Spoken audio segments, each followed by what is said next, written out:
TDP నేత కాసినేని రంగబాబుపై దాడి కేసులో ఇవాళ వేకువజామున కృష్ణా జిల్లా గన్నవరం మాజీ ఎమ్మెల్యే వల్లభనేని వంశీ ముఖ్య అనుచరుల్ని పోలీసులు అరెస్ట్ చేశారు.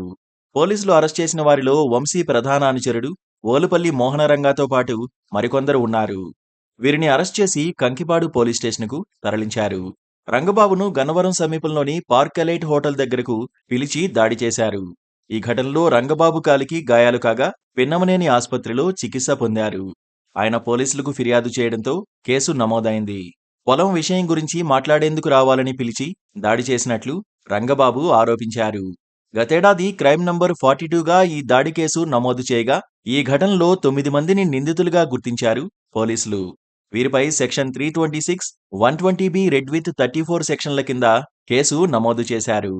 ఇప్పటికే గన్నవరం టీడీపీ కార్యాలయంపై దాడి కేసులో మాజీ ఎమ్మెల్యే వల్లభనేని వంశీ అనుచరులు సతమతం అవుతున్నారు. ఇప్పుడు తాజాగా టీడీపీ నేతపై దాడి కేసు కూడా తెరపైకి వచ్చింది. గన్నవరం మాజీ ఎమ్మెల్యేపై విజిలెన్స్ విచారణ జరుగుతోందని అసెంబ్లీలో మంత్రి కొల్లు రవీంద్ర ప్రకటించారు. అయితే వల్లభనేని వంశీ ప్రస్తుతం గన్నవరంలో అందుబాటులో లేరని తెలుస్తోంది. ఈ కేసులో వంశీ మరో ప్రధాన అనుచరుడు శేషు తప్పించుకున్నట్లు తెలుస్తోంది. అతడి కోసం పోలీసులు గాలిస్తున్నారు. ఈ దాడి వెనుక కీలక సూత్రధారి ఎవరు అనే అంశంపై పోలీసులు ఆరా తీస్తున్నారు. పోలీసులు నిందితులను గన్నవరం కోర్టులో హాజరుపరిచే అవకాశం ఉంది.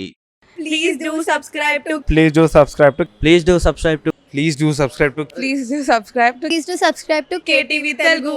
KTV Telugu. KTV Telugu. KTV Telugu. KTV Telugu. KTV Telugu. Please do subscribe to KTV Telugu.